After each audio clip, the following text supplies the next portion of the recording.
It's not starting. Brilliant. Good start. No, it has started. It's nearly as bloody useless as this damn COVID. We're live already. I've not even pressed the button. Anyway, let's...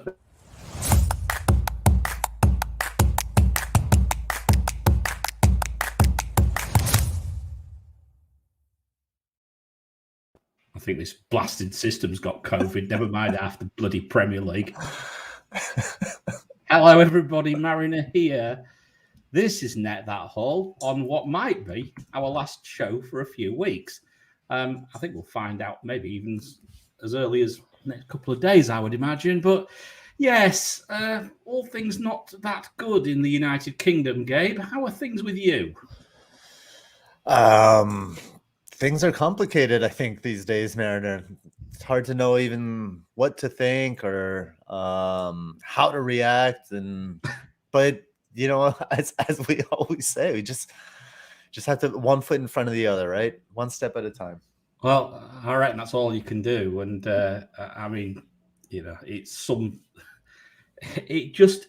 what's really bothers me is that we sit here, you know, and content creators, we try our absolute best to give useful information and try and help people make the right decisions. And do you know what?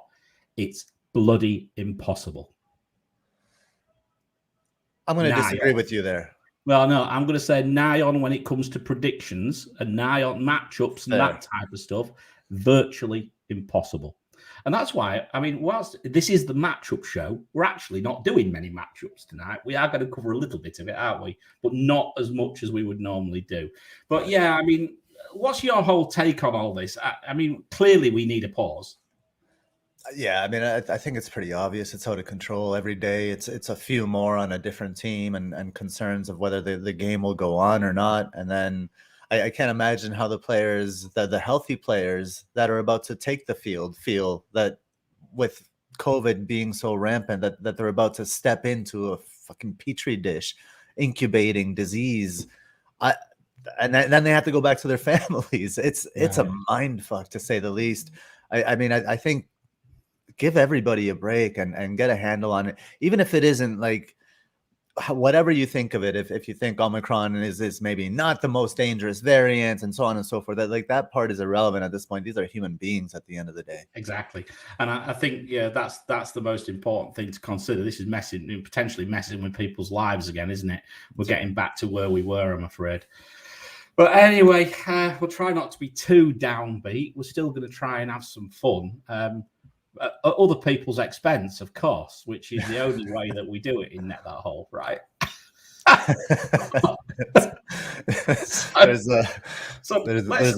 Let's say hello to a few people and get through the usual bits and bobs. So first of all, if you've just been so unlucky to stumble across us tonight, then probably look at a previous episode where we actually do it properly. But anyway, hit the like button please. First of all, hit that like button. Hit the subscribe button if you're new, if you haven't already. And of course, if you want to pick us up on a podcast and shove us in your ears when you're sat at home, probably self-isolating or whatever, then please pick us up wherever you got your podcasts and leave us an Apple review if you could.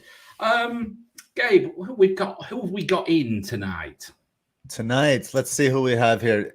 Interesting, the Blue Danube guy was first in today. I don't know. I'm a little worried. Ramanathan is usually first in there, but we got Blue Danube guy as usual. FPL_Sav is in here as well as usual. We got all the haulers you'd expect. Saffer, FPL Saffer's in here. Donny's in the pub. Donny's in the pub apparently. He sent a photograph of him set up watching Net That Haul in the pub. Outstanding, Donny. That's perfect. Ask them if you can cast it to their TV. Yeah, absolutely. Those fuckers on telly. Jared Whittinger is in here joining us from the tundra of that is Canada. We have Zach, the absurdologist, in here. He's not so happy these days with some picks gone wrong for him. Commiserations there, Zach. And we have Naif Almadi joining us. And then there's Aidan McCallendon just jumping in there with a funny one for us. Well, we'll definitely pick all this up because this is going to be quite an interactive show. I've got a funny feeling. Anyway, Gabe, I mean, look, if there ever was a week for an FPL philosophy, it's this week. So shall I put it onto the screen and let you have a whoops? Oh my God, I've gone the wrong bloody way. Here we go. Even I'm at it now. Right, here we go. There we are. Let's have a bit of philosophy. Okay, let's give it a shot at least. So this week's FPL philosophy comes from Robert Pirsig, an American author and philosopher. He wrote Zen and the Art of Motorcycle Maintenance, one of my favorite books. And this quote is from that book, and it's the sides of the mountain. It's the sides of the mountain that sustain life, not the top. So I thought of this because it's kind of, as we all lament the events that occurred to us in FPL, you know, this player's game got postponed. This player that I have got injured. Brought Gw18 in for a hit, and then he didn't play. That's my own personal lament. I think it's easy to forget that it's these events, these kind of like these things that happen to us along the road that make the journey so interesting. We learn and grow through these events, and at the end of this and the end of the season rank, it's just that, it's the end of the season. So it's a singularity, and no growth can come from a singularity. So it's just a reminder to enjoy the process, that the whole process, the process itself that we embark on when we think about FPL and when we engage with our friends in the community and stuff. That whole process is those are the sides of the mountain, and it's all alive. Okay, so to all those people who doubled up on Watford forwards, King brought King in for Ronaldo, thinking they were doing the right thing, which quite frankly wouldn't have been a bad move any other week of the season. Don't kick the cat. Stroke it. Feed it. Feed it.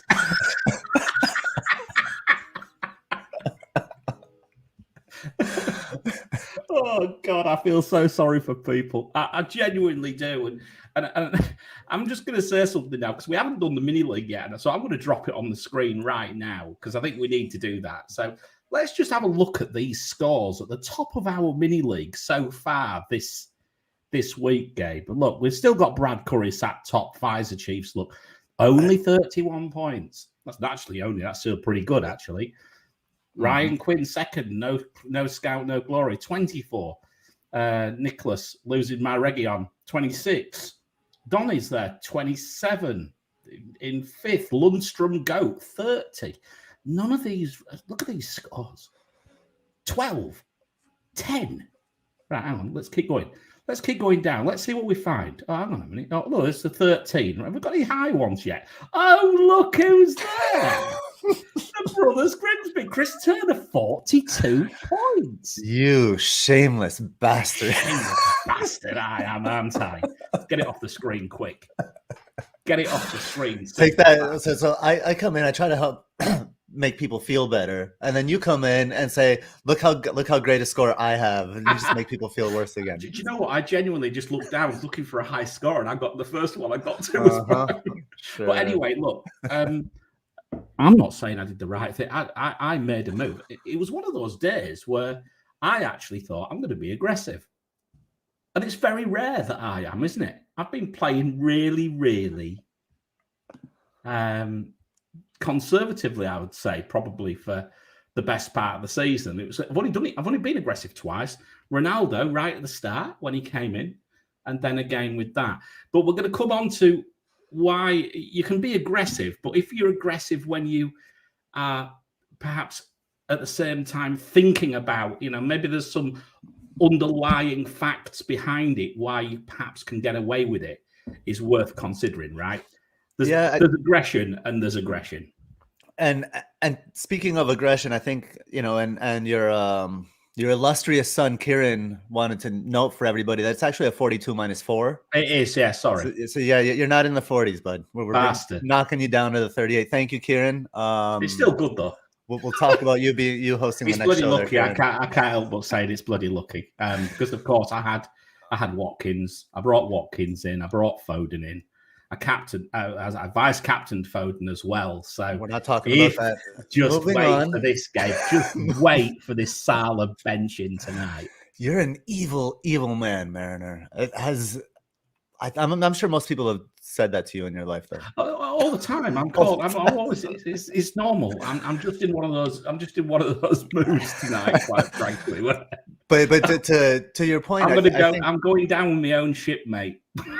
Yeah, you're the one torpedoing the ship down. I've scuttled the trawler and we're sinking fast.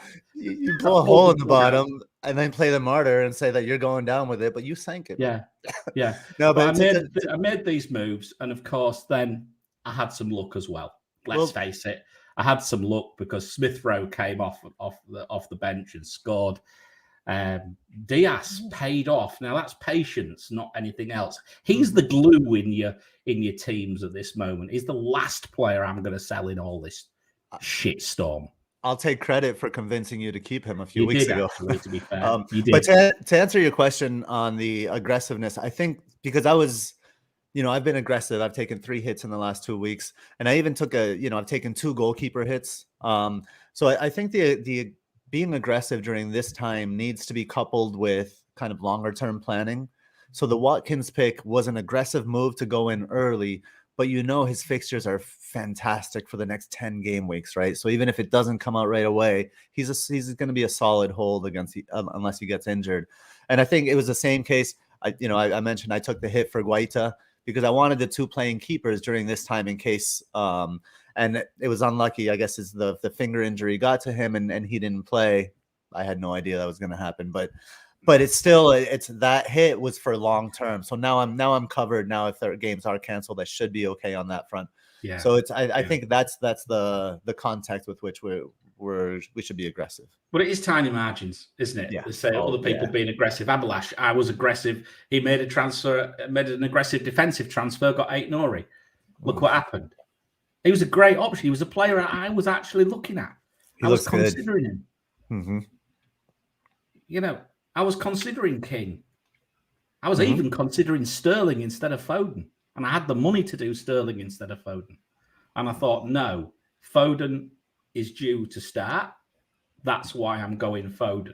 And that was the only reason. I don't know. I think Sterling is bad process, to be honest. I don't think that's luck or variance or anything like that. I had several people reach out to me privately asking me about Sterling. And my concern is he really 3 million better than the rest?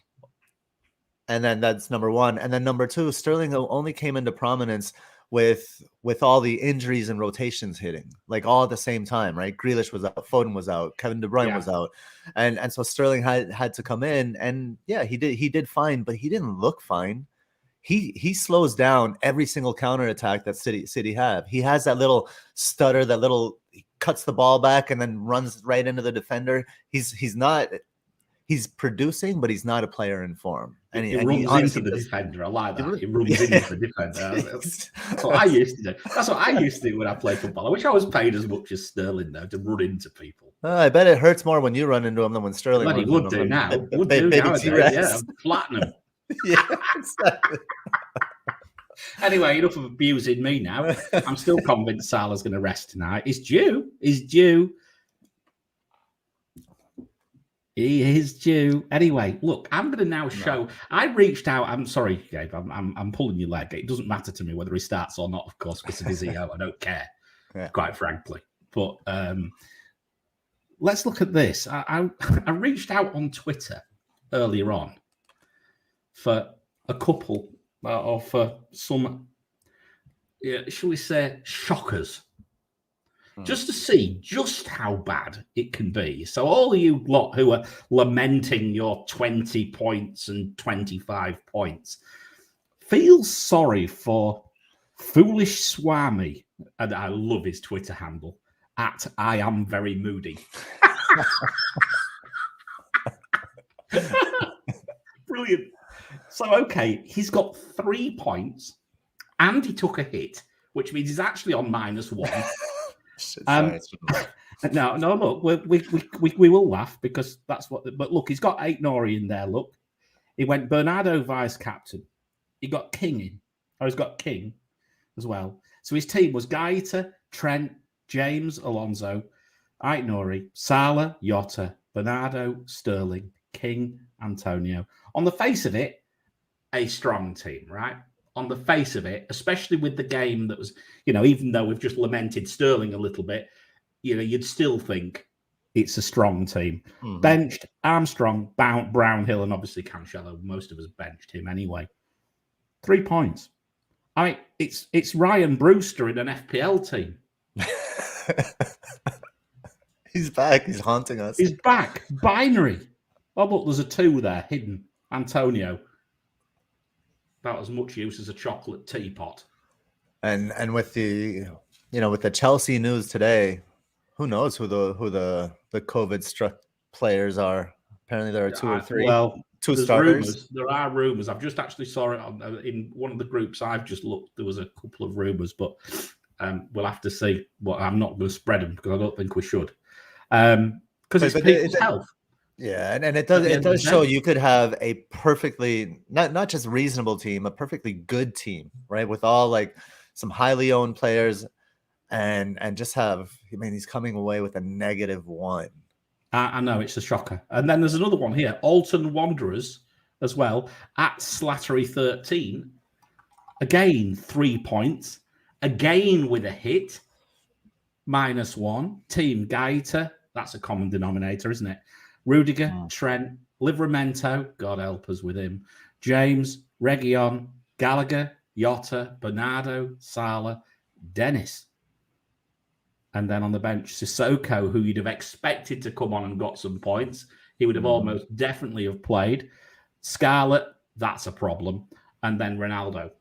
So, yeah, I mean, I think out of the 2, I think Foolish Swami, I think, has the stronger team there, if you're asking me. But even then, these are just some shocking scores. And of course, it could change a little bit because we've got Trent, Jota, Salah, James, Antonio on one side, Rudiger, Trent, James, Jota, and Salah on another. So there's still choice. There's still ample opportunity to recover. So don't give up, I think, is the word I would say.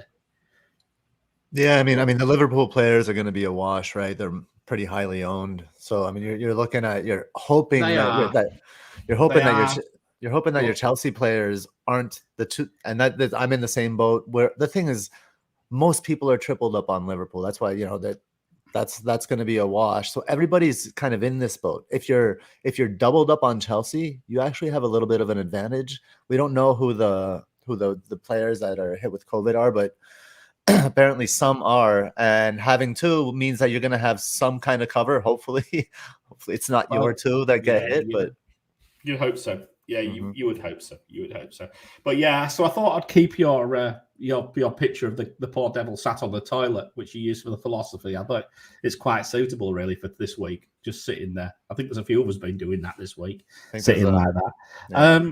Let's go on to the next section again. So we mentioned earlier on, we're still on the COVID conversation, really, because I think, quite frankly, we don't know if any of these games are going to go ahead this weekend. But when the game comes back, COVID, if it carries on, it'll be this will all be, really pertinent. And even when the game comes back, it's not going to have gone away completely, right? So we'll still have to have these similar thoughts. So we thought we'd sort of like wind the clock back a little bit and actually go back to some guidance and things that I'm sure we spoke about last year. And so I threw a slide together 20 minutes ago, literally just sat there and just thought to myself, what little bits of information, what could we share with people as to, taking luck aside, and there is a lot of luck involved in this. It's a bloody virus, right? You don't know who's going to get it. We don't know whether we're going to get it, let alone players. But taking luck aside, what could we do in FPL to try and help us navigate these stormy seas to a certain extent, as much as we physically could do, right? So let's start with the top one. Double or treble up at your peril. Fair point. Yeah, and I think it's a good conversation, because treble up at your peril, of course, because if COVID hits, that's just one match. It could be either team hits one match and there's 3 players wiped out, right?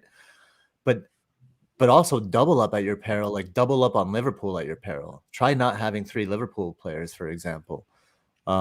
This is a question of strategy, and I think these kind of difficult times that we're living through are going to stress everyone's strategy, push them kind of to the limits even more, and whichever strategy works, I think that's going to be based on luck, whichever way COVID hits, right?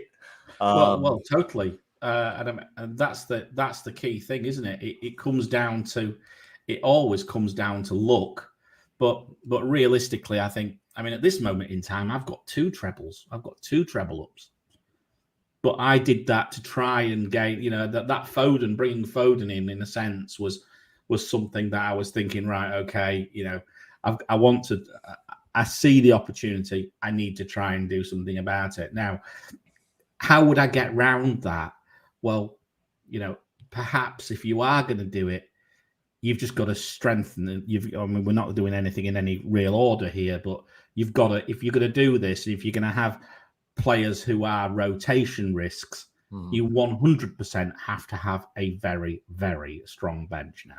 And I mean, here's the thing: there's risk to either side. There's risk to having only 2 Liverpool players, because if the third one hauls and everyone else has them, and everyone else does have that third player, then you're in trouble. If you triple up and the game gets canceled, then everybody's in trouble. So to me, that it seems riskier. At least for Liverpool, the example of Liverpool, it's riskier to go on the double than the triple because of the ownership. But even having a strong bench is, I mean, I have right now this week, right? My bench, here's my bench: De Gea, Cornet, Cancelo, and Tony. This is the bench that I planned for kind of a few weeks ago. It was a strong bench. And look what's happened. It's not a strong bench now. Not now. No, you're absolutely right. So it's all best plans, right? Yeah, no, totally. But I think where we are is it's a strong bench. Don't have that. Get rid of that dead bench spot. Yes. ASAP. Yeah. Any dead players, get out your team. You have to have playing. Even I mean, look, I took Brownhill out and brought Foden in, right? I was going to play Brownhill. I was going to say, oh, well, finally you're going to get a run, mate. Look what happened. In a normal week, you might have played him, right? Yeah, in a normal week. Yeah. But I want to bring something else about double and trebling, and I want to bring up Gameweek 21.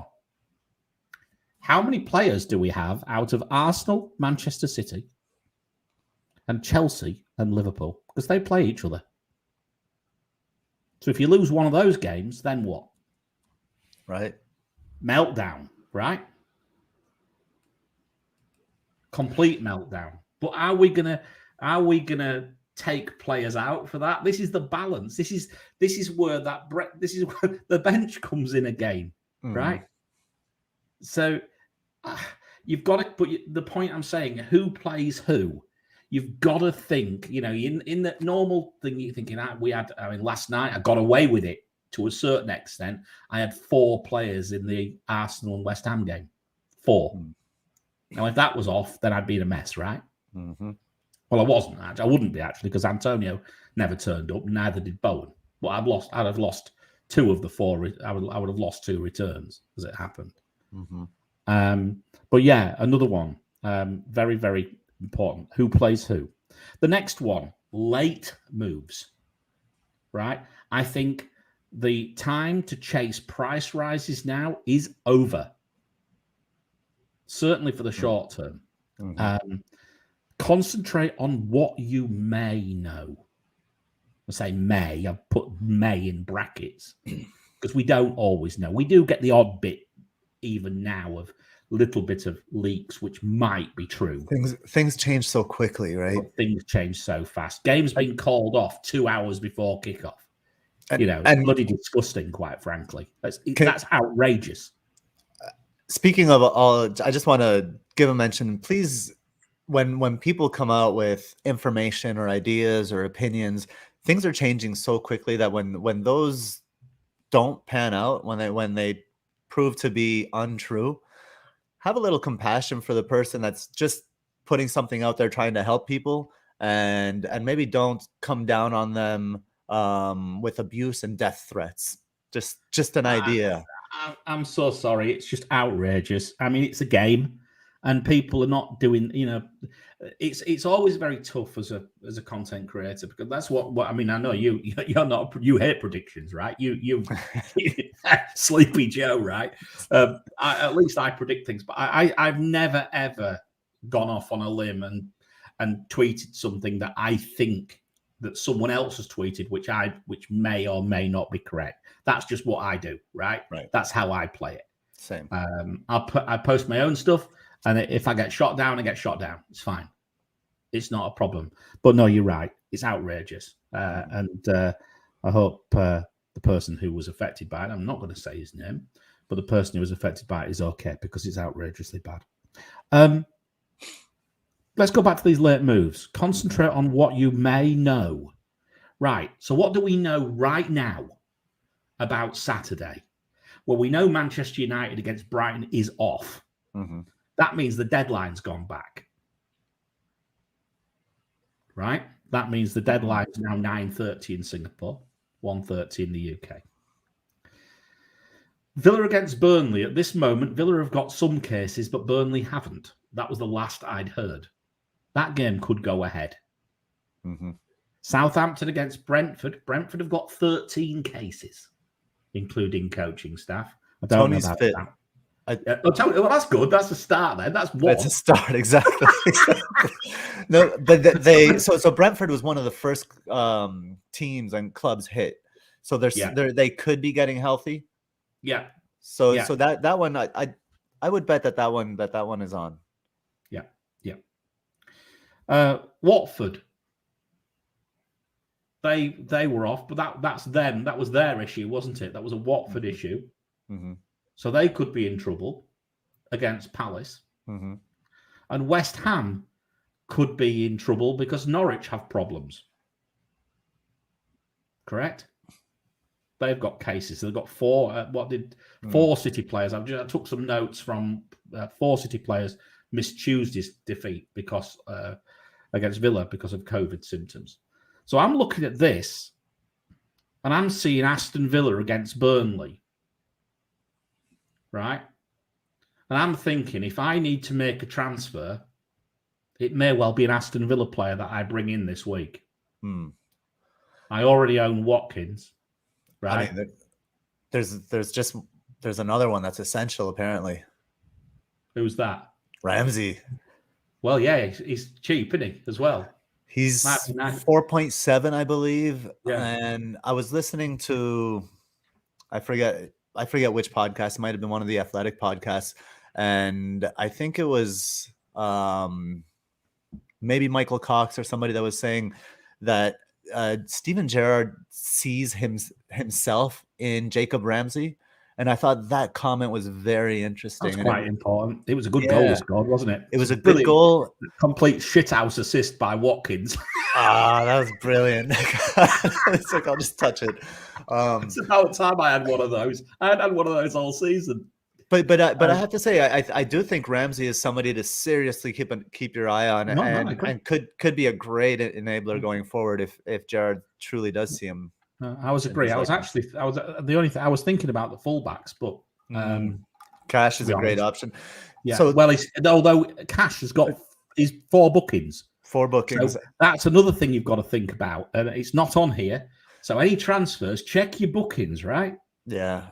One thing I was going to say about Cash and maybe Target as well is the heat maps look great, right? But the production isn't there, is it? No, I know. I know. Does he flatter to deceive? Maybe we need a little bit more time with him. I might, if Danny Ings is fit, I might just double up on him. take that Cartos Antonio out once and for all. It's a great run. It really is a great run. Yeah, it is a good run. You're right. Well, I'm not sure about Danny Ings. I'm not sure about doubling up on him. I've got enough problems with Woodworkio Mark II in the team, although he is doing all right. I mean, bless him. I have to say, it's the first time I've ever owned Ollie Watkins. 4.5, Ramsey. 4.5. Yeah. Good shout. Trouble is, I've no structure to bring him in because I like Smith Rowe still. I might be bringing him in. Okay, so that's that one. So maybe Aston Villa are the team to look at. Very, very careful, because the later you get into the game week, the more variables there are, right? We found that out this week, and this is a very, this is going to be a regular thing now. If you're looking at moves, look at moves which hopefully you've got less variables to worry about. I'm going to stay on this Villa game, because there's my next point. Pick a vice captain very carefully. Is this an Ollie Watkins vice captaincy this week? I think it is. I think it is. Could easily be. And again, if you do happen to get that return, then you can rest easy that if something does go wrong, then at least, you've got something coming in. I know it's not forced to return, of course, and not even forced to play. But I still think, it's a similar sort of argument that, whether it be transfers or vice captains, try and if you can minimize these variables, then you've just got that little bit better chance, right? So what are your thoughts on? I currently have my vice captain on Cancelo. I love him, but the trouble is, when do they play? They play the Sunday. Yeah, that's the problem. I love him. It's great shout. We'll come to this in a minute. We're still going to flick through our stuff, aren't we? So, but I love the option. I think he's a brilliant option for a captaincy this week. Really, I can see the Watkins shout, and I think it's a good shout because of the reason you mentioned, the safety. I think that's why I might go that route. I mean, Cancelo is an option, but I mean, we've got to watch this space about if anything is going to happen. There's nothing to say. City are not immune to these sort of things, right? I mean, he's probably going to be coming back after missing the last game with suspension, so he's probably going to play. But is the game going to go ahead? Spread the funds. We've already mentioned that, but let's just go back to that point again. You've got Mo Salah. You're going to captain Mo Salah till he goes away to AFCON. If he goes away to AFCON, we don't even know that's going to go ahead yet, do we? Doesn't look like it, right? It's not looking likely right now. So you've got Mo Salah. You've got your captaincy shout. If his leg falls off, you probably now go to KDB. Looking at what I saw the other day, I was tinkering last night, looking at -8 to get KDB. We're all doing it. Yeah, I've done it as well. But spread those funds by only having that one premium. You can really beef up your team, and don't worry about having bench headaches at this moment. A bench headache is actually a way to sleep easy, in my opinion. Yeah, certainly for the next few weeks. Robert Ducky's in the house here. He says spreading the funds means no Ronaldo. Yeah, that's absolutely right. And I mean, I for one have been saying no Ronaldo from the start, precisely because of that reason that we already have our captain. Ronaldo could get rested. Not to say that he won't produce. He will. We'll admit that, but so will other players. Yeah, but he wasn't spotted at training today, was he? And anyway, they're off anyway now. So that's another game gone. Now, is it? Yep. But then there's a gap, isn't there? Because I think the next game then is the 20. I think is it about the 27th? 12, but Boxing Day, won't it? Boxing Day. So he'll probably be back by then. I wonder if the way things are shaping up, we're getting rid of these assets that are going to eventually double and have a double and triple game week. I just wonder if. I don't think I'm going to want these players. I'm not going to want Ronaldo in my team if there's no AFCON and if Salah's still hitting like that. I wonder if that first double would be a candidate for a free hit. Maybe. I don't know. I Just still like the idea. something to keep an eye Free on. hits for me. I mean, I heard a lot about people playing free hits in panic over this, and I think it was a Twitter space with Fergie I was listening to for once. I think you spotted me in there, Gabe. I didn't speak or anything. I just was hovering in the distance, listening. And he made a brilliant point. He said, "Don't waste it, you know, because you might find you make your free hit, and then you've just got the same problem on Saturday." Yeah, no, I'm not saying doing it when people have been. Yeah. My general point is about free hits is play your free hit when you really, really need to. I tend to keep my free hits for the blanks, if I'm honest with you. Yeah, it's and that's one way. That's usually the way I play it as well. Yeah. But I think this season could be different. If we get like a flash double or triple game week of all these players like the Kane, the Son, the Ronaldos. We could bring Kane in. And Kane and Brownhill, right? Treble game week, we'll get 12 points. Marvelous. Right? Outstanding. How good's that? It's the only way we'll get 6 points off Kane anytime soon. Yeah. No, I mean...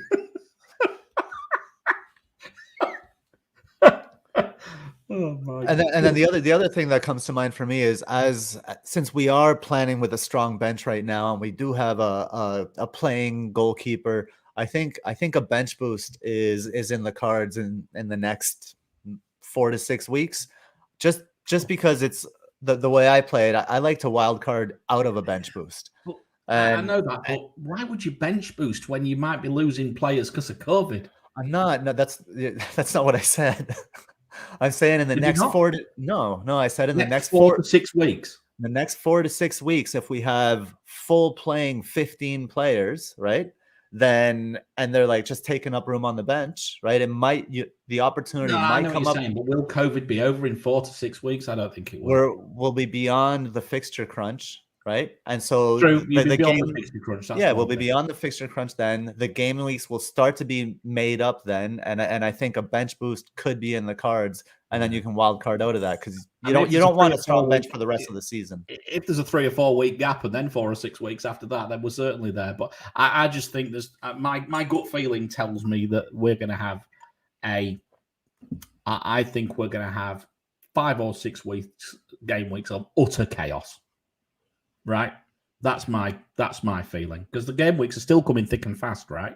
The game weeks, yeah. COVID might spike and drop fairly quickly, as it looks like it might do. So I think everyone will have it by the time in a few weeks at this rate. Then you've still got to get out of that before you're really comfortable to play your bench boost, in my opinion. But anyway, that's fine. Sub goalkeepers, second playing goalkeeper, Gabe. I think that's a bit of a luxury. That's why I put it last. I don't know. I see it as part of the strong bench argument. I don't think it's necessarily a luxury. I would do it, but it wouldn't be the main move that I would make. I would be making other moves before that because I think there's more upside in them. Sure. Yeah. Agreed. Yeah. All right. Cool. Just looking for some comments here. COVID is predicted to peak in late January, so there will not be double game weeks till February. Right, so that's one thing. That's from Ducky. If patience is also mentioned, if patience was ever a virtue, it is now. I agree.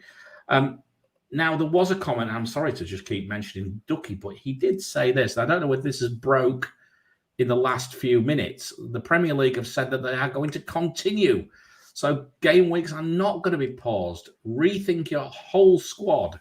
As if your club has a breakout, they're gone for 2 games minimum. And especially this time of year, they could be gone for 3 game weeks, right? Yeah, this time of year, yes. But I will say that again, things are changing so quickly. The Premier League says that today, tomorrow they could say something different. Well, the government changed directions like the bloody wind, so yeah, why can't the Premier League do it?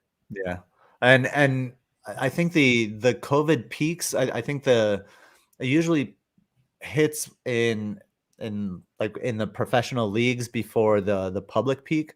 So I wonder if the predicted peak in late January could come even sooner for us. So just definitely keep your eyes open. It might well do. Yeah, it might well do. So anyway, so I hope that was useful because I think for me, I think it's a good way. It's a nice thought process, isn't it? To sort of like work your way through it and go, right, okay, how how can we? We're still at the mercy of COVID and the FPL gods and good old lady luck, quite frankly, which has deserted me for many weeks this year, but I got away with it this week. It's been my last minute goals conceded, which has been killing me this year, isn't it? So for once I get a bit of luck, but it's not forced to say it's going to carry on. So right. I think if you can do anything with your team, also if you can try, I was going to say, try not to, unless you're absolutely desperate, try to keep 2 transfers as well. Yeah, that's another one. That's a great hint. I love that point. It's having those 2 free transfers if you can afford that, if you can get there. If you haven't got fires, and we've all got fires, I had to put a load of fires out last week. I'd use mine. So yeah. Okay, right, great. Shall we have a quick look at fixture difficulty and things, Gabe? We are going to just very quickly zip through it, and I think because we don't even know whether the games are going to go ahead, but if they did go ahead, Christ's sake. Liverpool have the best matchup, surprise, surprise. Still, 3.1, ridiculous.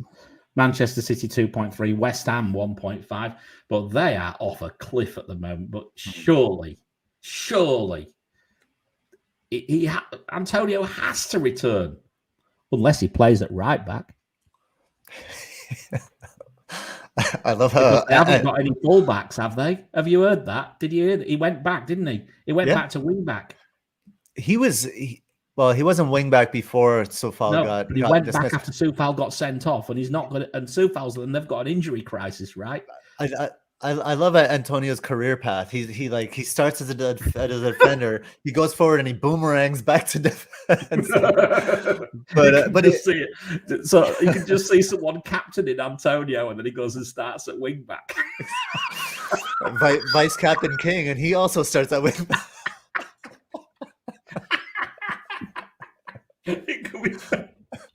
Oh God! Norwich minus 2.1. Well, not with all them players missing. With all those players missing, I'm not quite sure that's right. And I think, look, the other thing is let's be honest. There's so many players missing. Treat all these fixture difficulties with a pinch of salt, right? Yeah. Mm-hmm. You have to think who's missing. Think about. We'll look at the matchups in a minute, but then think about the matchups close to the deadline. What do you know? Are certain players missing? Are certain players coming back? This, that, and the other.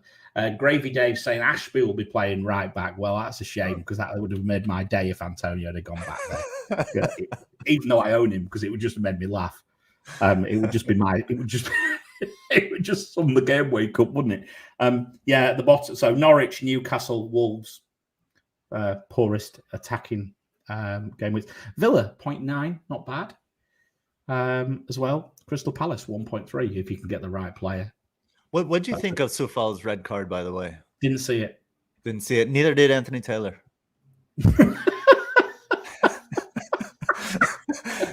he didn't. He was looking away. I saw this play live. He's looking away, and then something happens in the box. He turns around. He doesn't know what to do. He looks at the assistant referee on the far side, and then he calls a penalty. And I'm there thinking to myself, man, you can't call something you don't see. That's proper Sunday League, isn't it? Like, you cannot call something you don't see. What the fuck? That's proper Sunday League.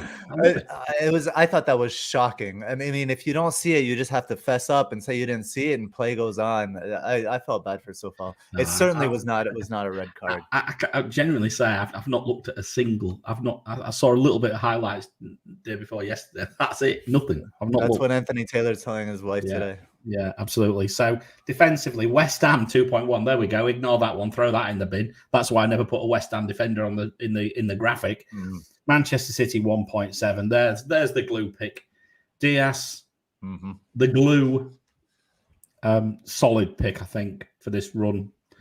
Yes, he still might get rotated, but I still think he's fairly as solid as you can probably find in that team. Wouldn't you agree? Yeah, I think so. I mean, and. Yeah, he's just a solid pick. He's a leader. He's a leader back there. I think keep him. Yeah, Chelsea. Would you buy him though? I don't know if I would be buying. No, I'd hold him. I wouldn't buy him. Yeah, I wouldn't buy him. I think No, I don't think I would, unless I didn't have a single Manchester City player. Then I don't know if By you were Cancelo. if you were looking for but I suppose you're going to say Cancelo's nailed anyway, which he probably is. Yeah. Chelsea 1.6, Villa 1.4, Palace 1.2. Even Leeds have a slightly positive matchup defensively. Who the hell are they playing? I don't know. See, that's like Leeds are playing. How come they've got a positive matchup defensively unless my system is broke? Arsenal. Oh, that's why. It's Arsenal away. Arsenal away. There we go.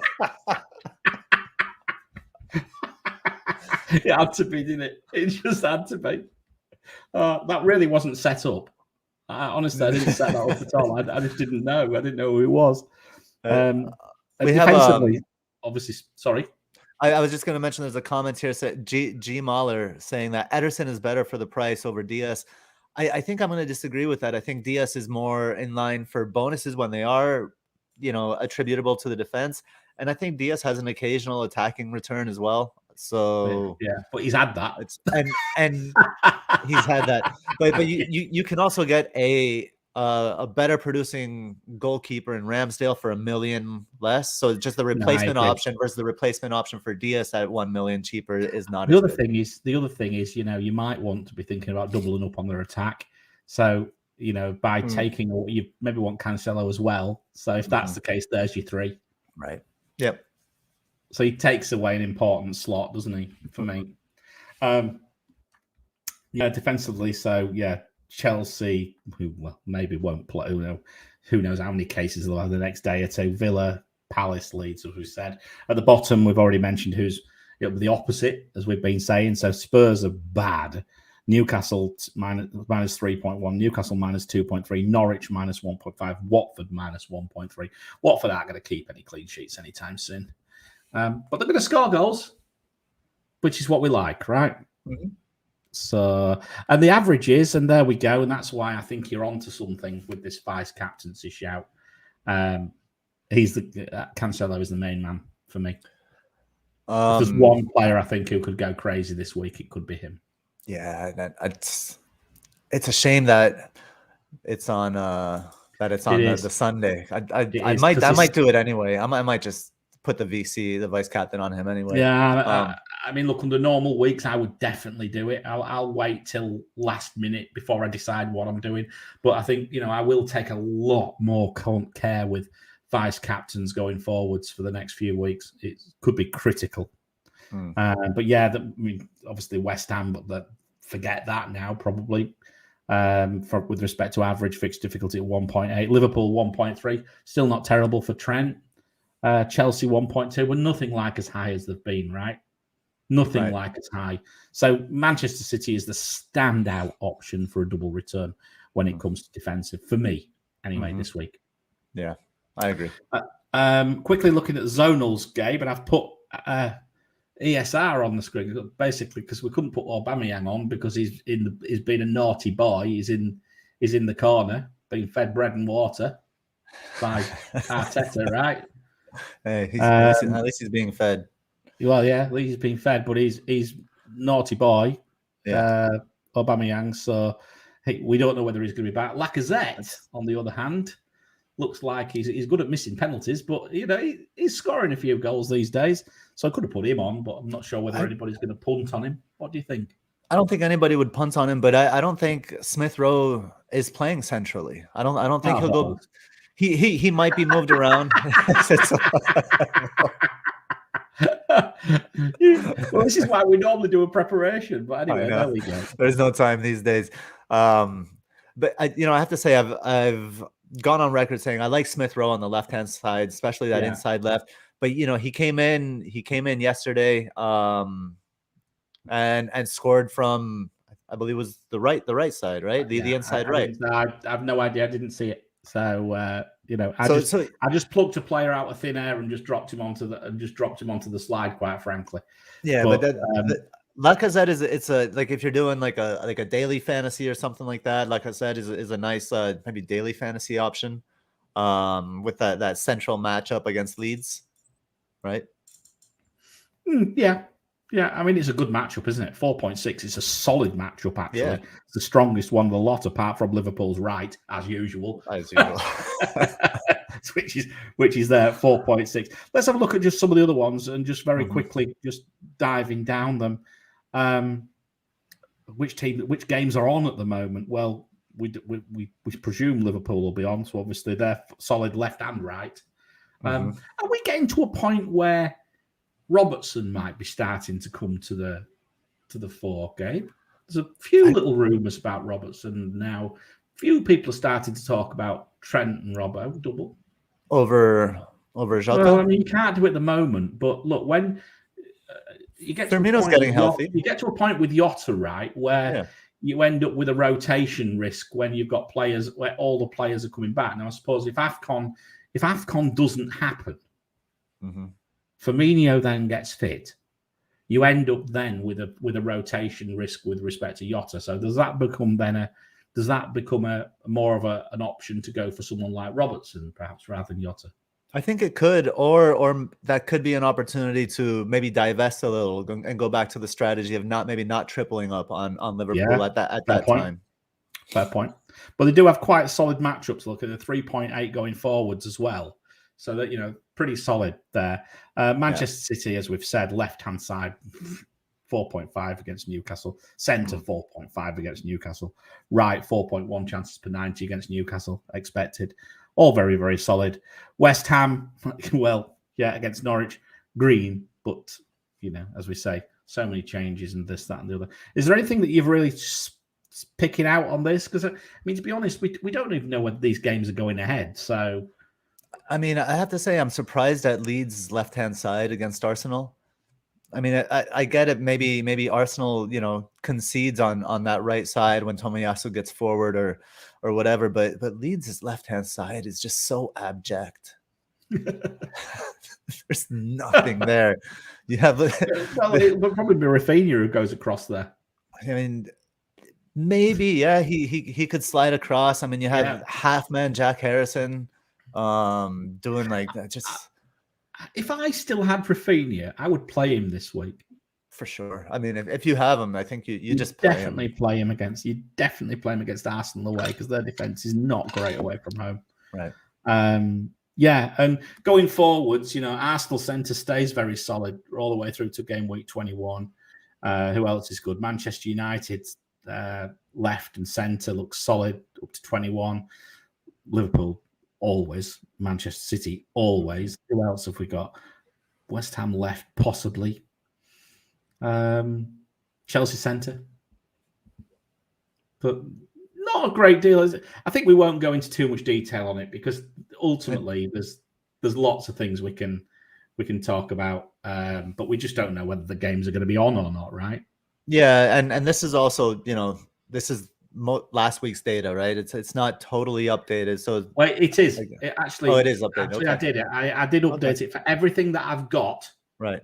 It's updated. I did it this lunchtime. So okay. I mean, sorry, go ahead. No, you carry on. I was just going to mention the other thing to notice here in the chart is how the swing, you don't have the swing up there, but you can, compare the 18 to the 18 through 21 if you're looking for planning, for example, right? Yeah, absolutely. As I say, I just wanted to just touch on it because I thought, well, it's more of a matchup light sort of show this week, really, given what's going on. So, okay, so that's that. You've gone for Josh King as the Alchemist. Is he going to play? Yeah, who knows? I don't know what's honestly. Alchemist was a hard pick this week. I'm going through and nobody's really standing out. And then I found this quote, and it just kind of reminded me of the righteousness of the Grass FC versus Analytics FC debate. So the quote is, "It's one thing to feel that you are on the right path, but it's another to think that yours is the only path." And it just reminded me of the debate. So I figure, you know what? This quote reminds me of the debate, since it reminded me of that debate. And I'm going to go for the guy that was kind of outcast last game week. And for him to have a return and show people that there are two sides to every debate. So I'm going for Joshy. I mean, I saw a few people, like I said, I saw a few people doubling up on Dennis and King. I considered it. It wasn't a bad move at all.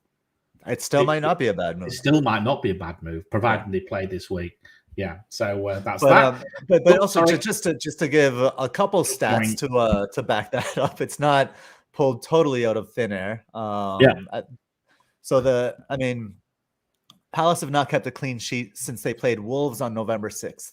And they've conceded the most chances from the right side in the last 6. They've conceded 29 chances from the right in the last 6, including 10 goals during that time. So there's a little a chink in Palace on that side. So and they're away. And they're away, which is a big thing for Palace, right? Palace away, yep. Yeah. I just checked that just whilst you were talking then. That'll be interesting to see what happens with that. I've already flicked this. I've already showed this, actually. Look, this is my differential. I thought, well, again, and other people who everyone was, really totally depressed when Gundogan didn't start. But he came on and he got 2 returns, didn't he? And he's now only played 45 minutes. So I've got a feeling that he's actually a pretty good shout this week. He's 3.8% owned. Mm-hmm. It's nothing. Right? What is going on there? Well, we saw it. He was rested. He was rotated. And I think that's what keeps the ownership low. Yeah. But I like him this week. Expected involvement of a 90.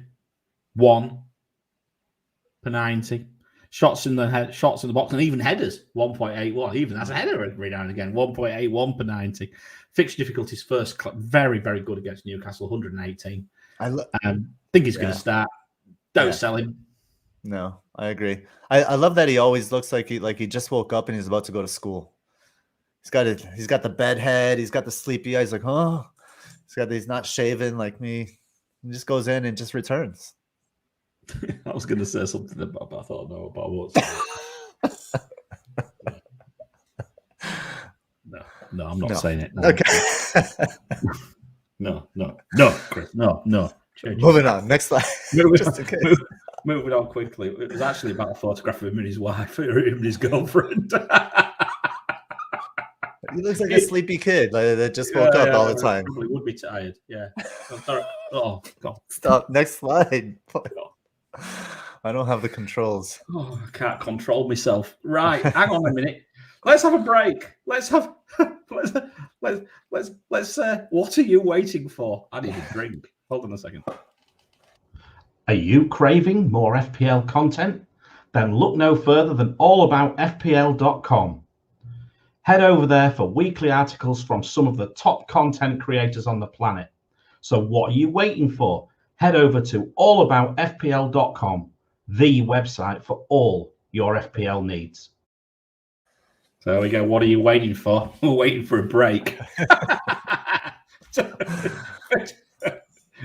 We're waiting for FPL to be paused for a while. But maybe it won't be, but God, we'll see. How we can carry on much longer. Captaincy, that's the one thing that hasn't really changed because he hasn't played yet.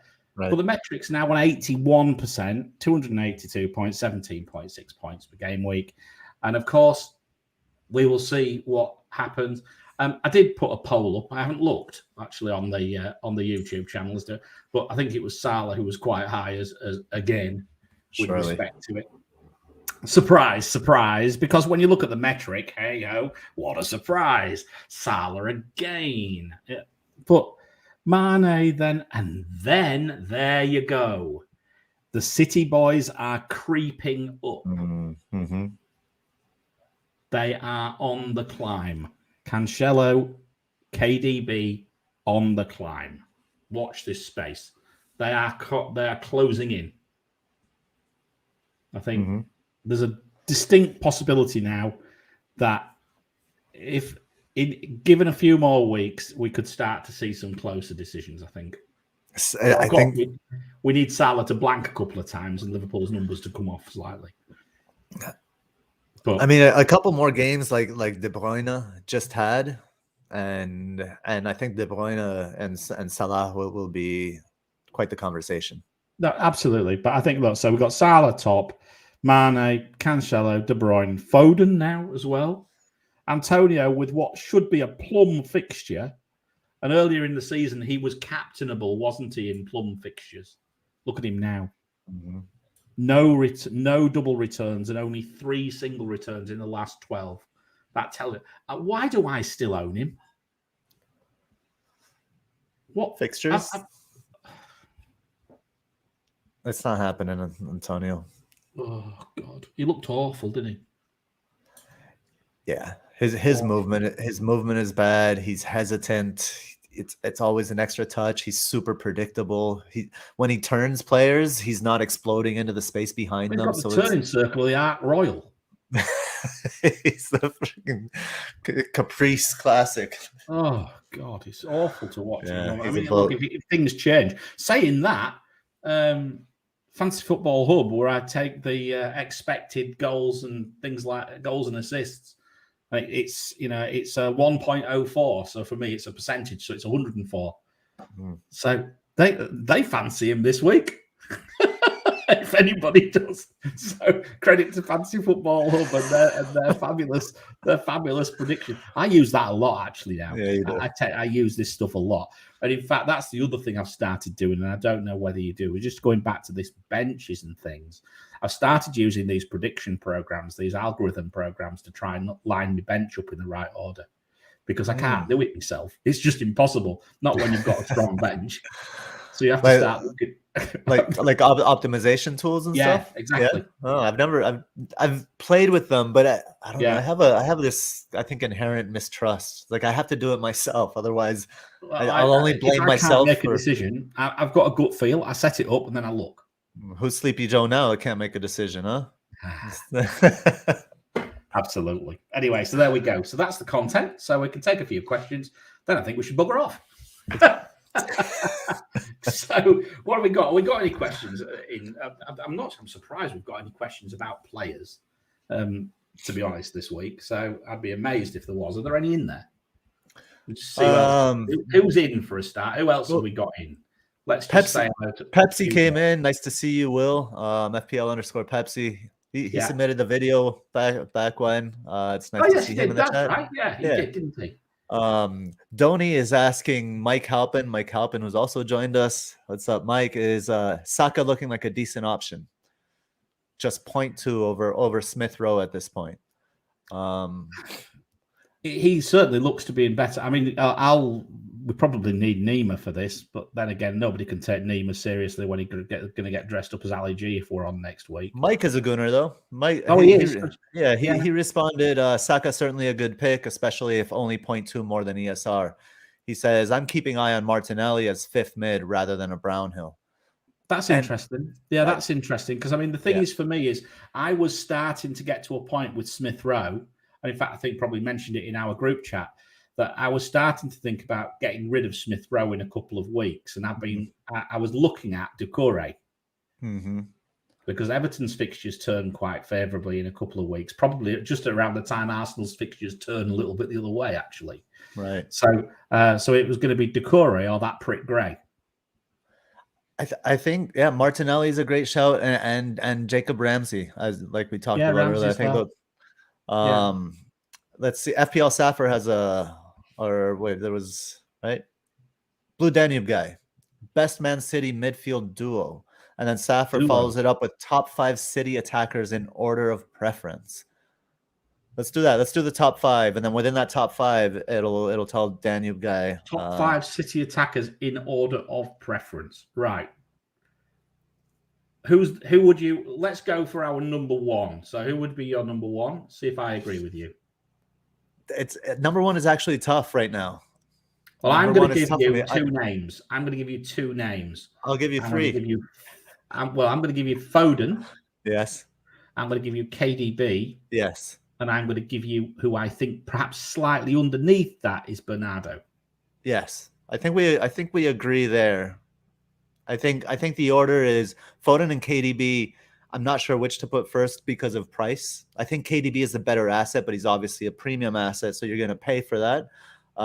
So I'd put them 1A, 1B, whatever order you want. Number 3 would be Bernardo Silva. Who's your number 4? Gundogan. 4 Gundogan. And yes. 5, and then it becomes very, very 5, difficult. I think Grealish is an option. Well, I think he's Grealish. a legitimate option. I forgot about him. Yeah, I think he Grealish. and Gundogan are level. But Grealish, I mean, the one player we've ignored, I suppose, is Sterling, who is looking a little bit more lively now than he has been. But even then, cost, I think it's the cost against a Foden. And I agree with you. If you're comparing, this is where KDB, you think about his cost, but then you think, God, he's such a differential. If you can work him in, and it does this with where we are at the moment, it would just destroy you. You'd end up with all that crap. But KDB is way more nailed than Sterling. Yeah. So and Sterling, we saw what happens when people get healthy. Sterling gets benched. I think Sterling is by far the worst option. Not an option for me. Yeah, true enough. So that was that one. Was there another one, or was it? Did we answer it in the same thing? We got 2 of them with that one. Let's see. Astrolicious has a question here. Who is below Mount because Ronaldo won't play? Who is below Mount? United versus Brighton. On the metric below Mount. Oh, lots of players are below Mount. He's on 71. I can't tell you. I'd have to look. Do you want to know what's he looking for? Is he looking for? He'll have to say what he's exactly looking for. He's not captaining anyone other than Salah, surely to God. No, I think I'm not sure. Astra, if you could be like maybe more specific just to what your situation is. We'll come back to it. Tell us what we'll come back to it. Yeah. Let's see. Right. Okay. So just say. Any more questions? Not really. We've just got a few people in. There's lots of chit chat going on, as usual. But not many questions. I think this is about right. Really. I think here's one from Cannon Fodder. Should I do Sanchez and Smith Rowe to Foden and Ramsdale? I already have Bernardo Silva. Sanchez and Smith Rowe to Foden and Ramsdale. First things first, have you got any flags? We need to see the team, but I like the moves. Moves are okay. Even the goalkeeper one, because I don't trust Brighton. The only thing I would say is they are moves which under normal circumstances would be absolutely fine to make. But if you have a situation where you have players who are rotation risks or players who are injured, and you are running into this period where there'll be rotation anyway and COVID, right? Maybe that's not the time to do it because they seem, I agree. They seem like a bit luxury moves now, but if you do have the luxury, then go for it. Yeah, right? Definitely. But questions are starting to fly in now, which is good. Which is cool. Yep. We have a question from Nehal.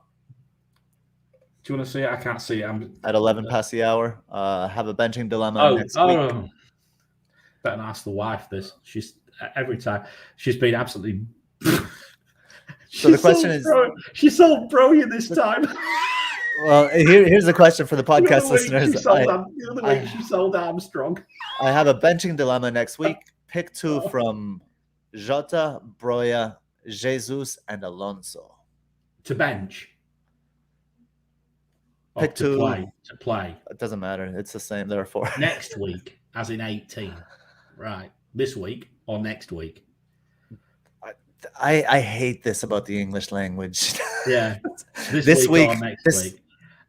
I mean, look, the first player, I mean, they'll never play Broya over those players. But I wouldn't. No, I'd play Jota and Alonso. Jota and Alonso, yeah. Bench Broya and Jesus. Yeah. Yep. Another question here we have from Blue Nix. Hey Nick, is DCL straight back in when fit? Don't you think he has to be? Absolutely. I think so. He has to be. I agree. You might be straight back in my team, to be honest with you, because I can't wait to have an 8 million option for a forward. It would make my life so much easier with that blooming cart horse Antonio sat there stinking my team up at the moment. Everton absolutely need him. So I do think he'll be right back in there. And then their fixtures are good, like you mentioned earlier. The fixtures do turn quite nicely, don't they? Yeah. You mentioned that when you were considering Doucouré and Gray. Yeah, that's right. That's right, definitely. Any more?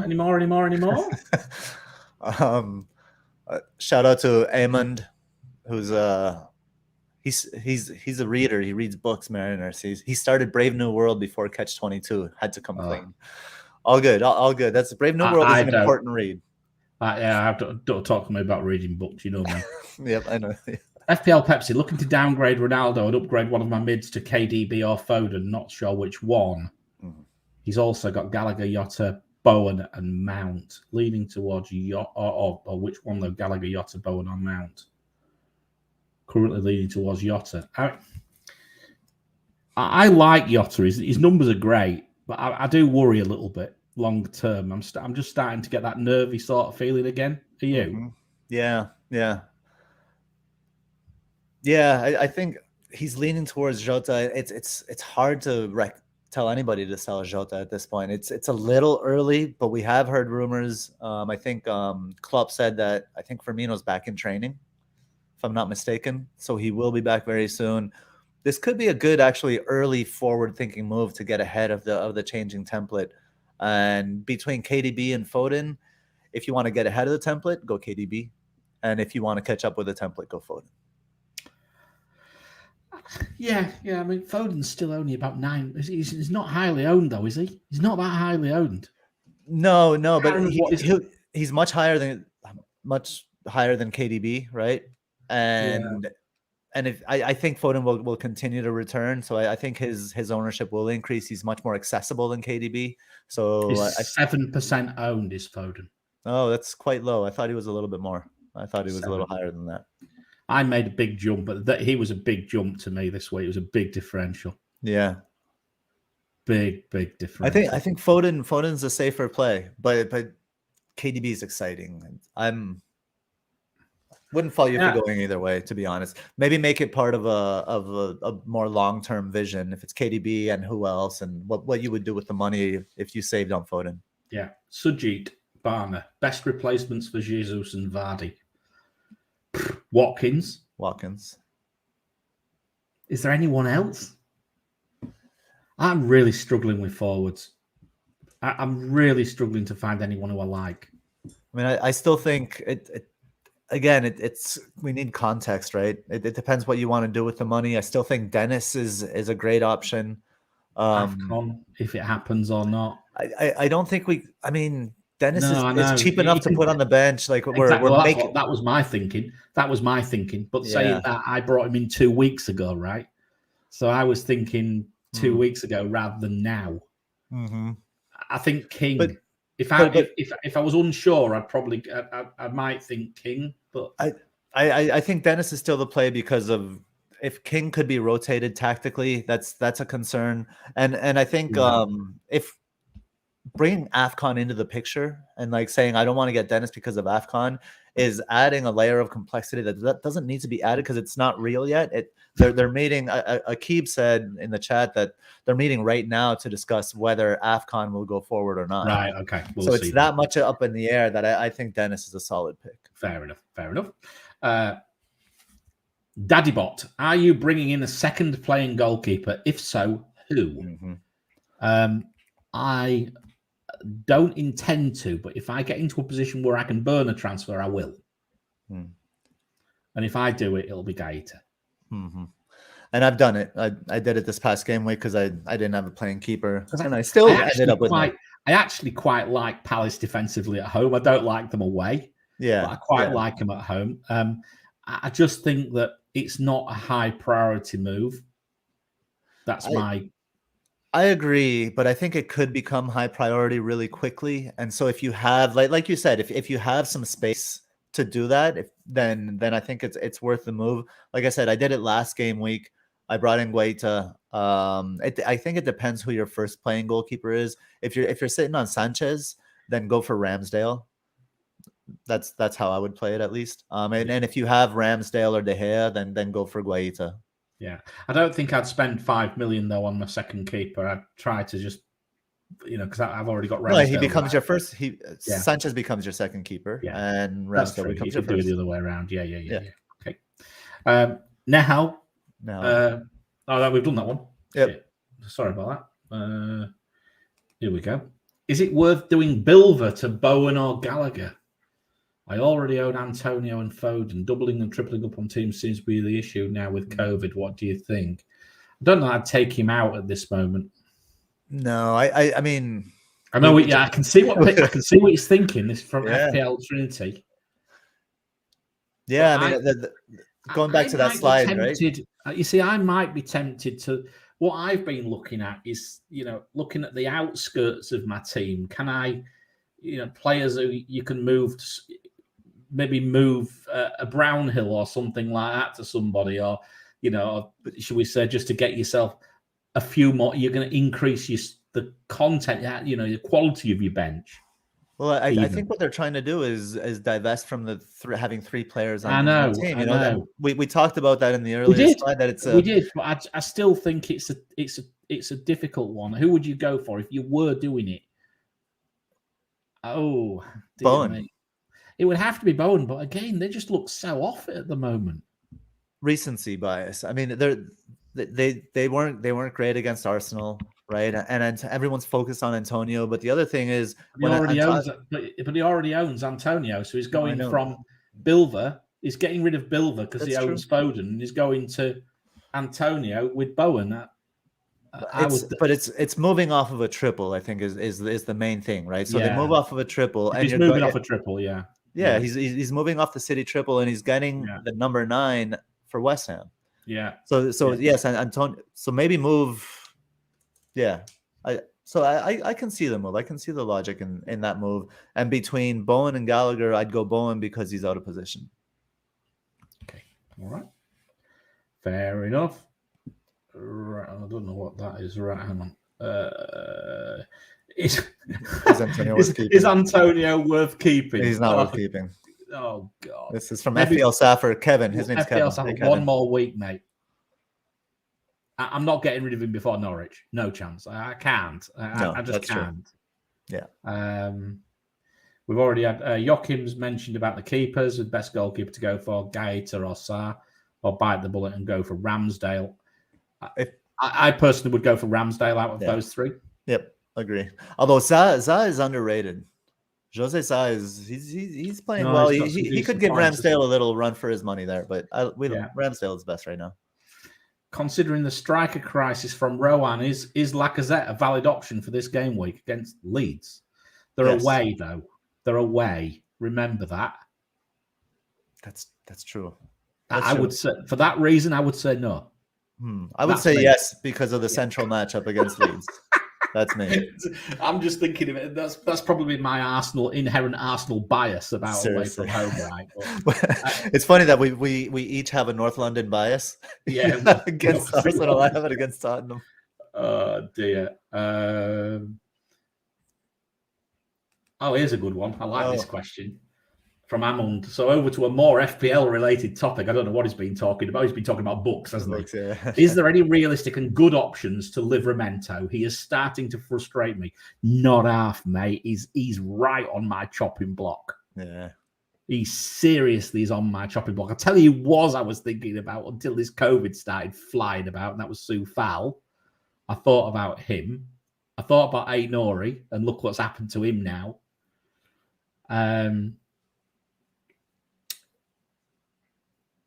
It depends what you need. A playing bench player, bench.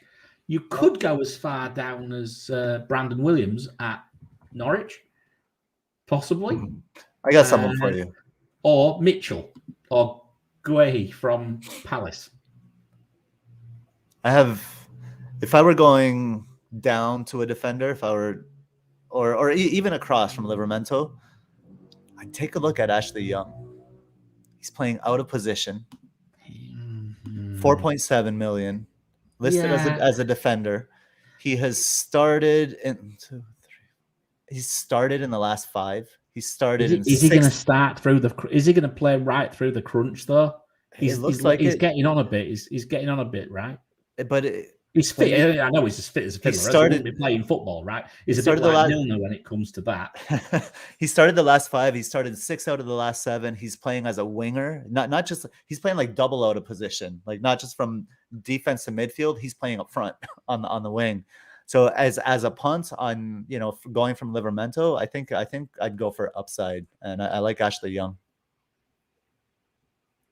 Yeah. Okay. Well, it's an interesting one. I don't know whether I would have gone with him because I would have been a bit worried about the rotate. Yeah. When Leon Bailey comes back, he could be a rotation risk for me. But that's why I think if someone like Brandon Williams is nailed, he is cheap, and that could allow you to invest somewhere else. Would you rather have a benched Ashley Williams or Ashley Young or a playing Brandon? Yeah, true. I'm actually thinking I prefer a Palace. I actually think because I don't own data, I think I probably prefer a Palace asset. Yeah, so maybe it's who you don't own. If you don't have Arsenal defense, then maybe go for one of those guys. If you don't have Palace, go for one of those guys. Yeah, I think so. We've got Nima in here. Nima's been called an imposter.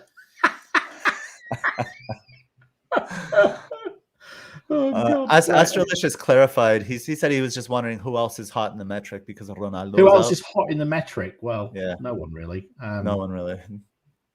I just think it's if you're looking at a defender, it has to be Cancelo, no one else.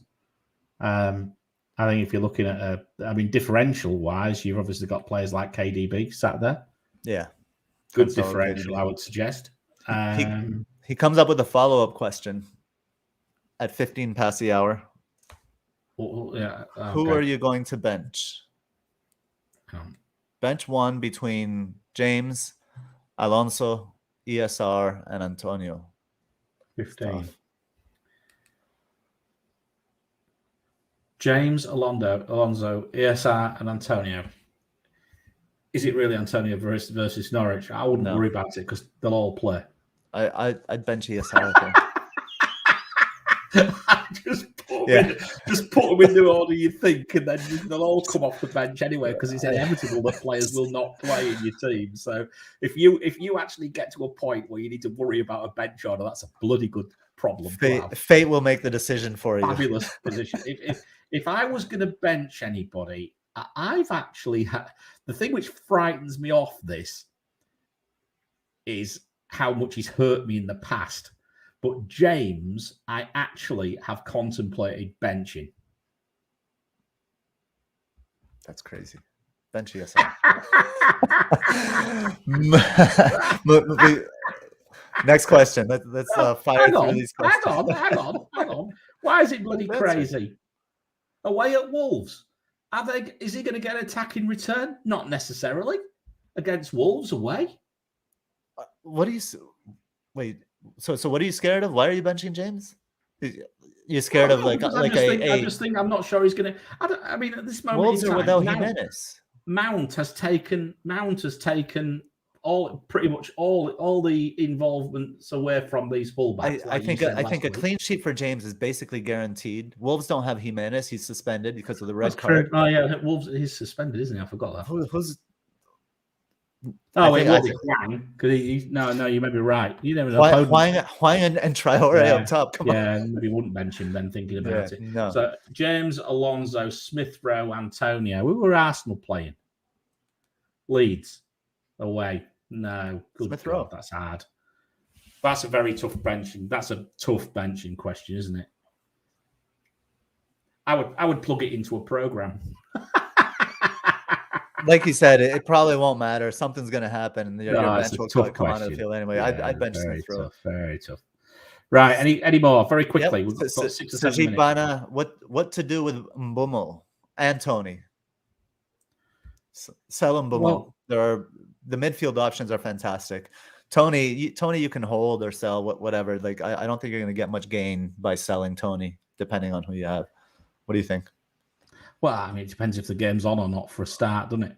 Well, that's the that first caveat thing. Goes what's with everything. happening with the game. But if we presume the game's on, you could. There are better options than Mbumo in there. Really, yeah, much better.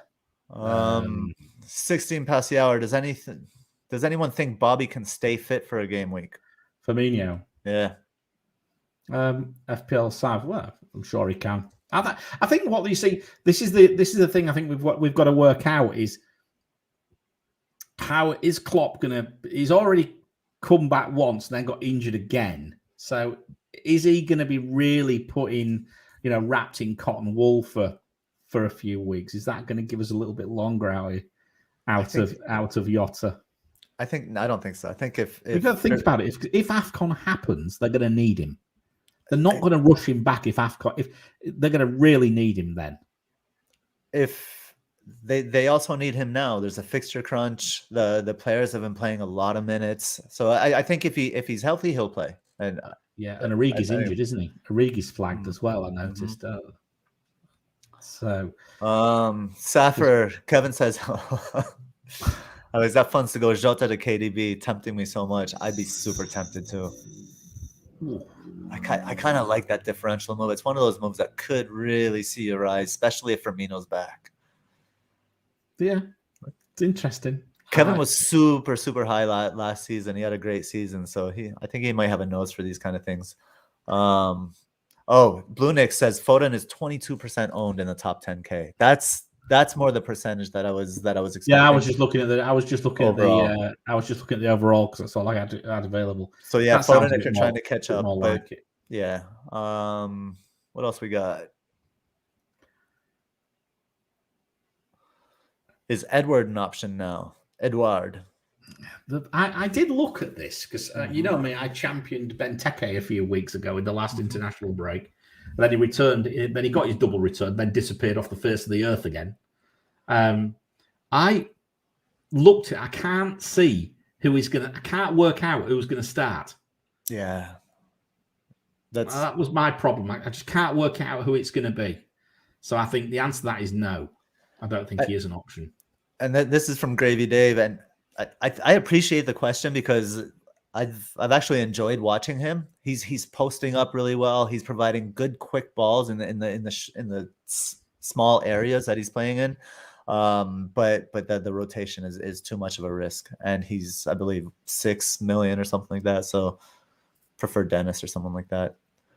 Ramsdale and DD. This is from Joaquim. Ramsdale and DDG better options than Jose Za. What you say? Ramsdale and David De Gea better options than Jose Za. Yeah, I think they're quite. I think they're almost on a level playing field. I was a bit negative about De Gea, but if you think about it, if he's that price, he's certainly an option. Now, it depends on. I'm going to say Dalot, but it's Dalot or whatever his name is. He is cheaper. He is a way into that defense. Is he going to hold that place? If he holds the place, then I would go with him because he's cheaper, right? That would be my rule. That would be my rule. But I can't be certain he's nailed, or I'm not 100% sure he's nailed. But as far as I think these three keepers are maybe like Ramsdale 1A, De Gea 1B, and Jose Sa 1C. They're really quite close. I like David De Gea right now because of the fixtures. I think over the season, I would probably prefer Ramsdale because he's proven against a variety of opposition. So yeah, 1A, 1B, 1C for me. Is that it? There's a question here. Would we support extra COVID bench spots similar to what's the norm in NFL fantasy with there's that injury IR position? Is that injury lists? Injured reserve. Injured reserves. Yeah. I can't see them changing the game. Because that would mean a major rewrite to the game. I think if they were going to do anything, they would just give us an extra transfer. Yeah, but he's asking what you think. I don't know. I don't know. I quite like that. Just an extra transfer would do me. I think this is a good idea. I think if your players have COVID, you should be able to be able to put him on an injured reserve spot and get the extra transfer. The thing is, we don't even know. They don't even announce that they've got COVID, do they? Because they don't have to announce they've got COVID, right? Yeah, but so just to finish the thought, like you put a player on injured reserve and you get a free transfer to fill the right. the Okay, I see. I've not played NFL. I've not played the NFL fantasy. I do like NFL, but I've never played the fantasy game.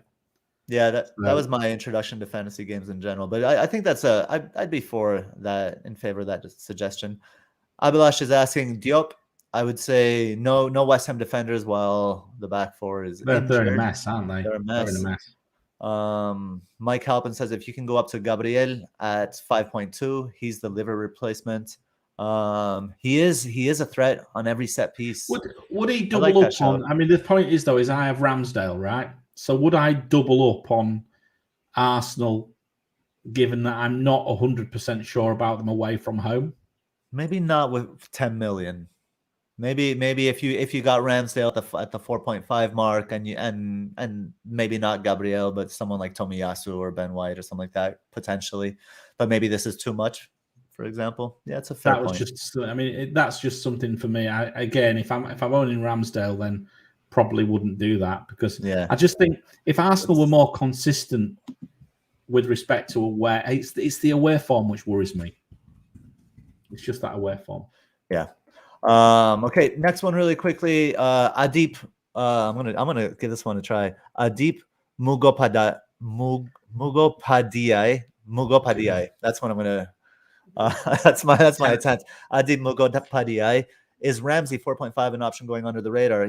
Not going under our radar. That's for sure. Not under your radar. You've already called him out earlier on. Yeah, that's right.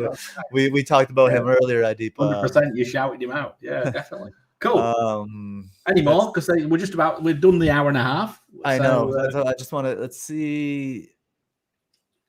Really quickly, James, Cash, Mopai, Brownhill, Gallagher, Doucouré, Rafinha, Robertson, and Wilson are all on 4 yellow cards. So you were talking about Robertson as well. I didn't realize that. Thank you, Blue Nix, for that one. No, get that yellow card out of the way then. Probably get Christmas off. Nehal, name a player who was an FPL asset, but not a Premier League level player. Let me start. Jordan Ayew. Oh, yeah, you're right. He's so right. I don't think you could have picked a better option. Actually, that is absolutely bang on.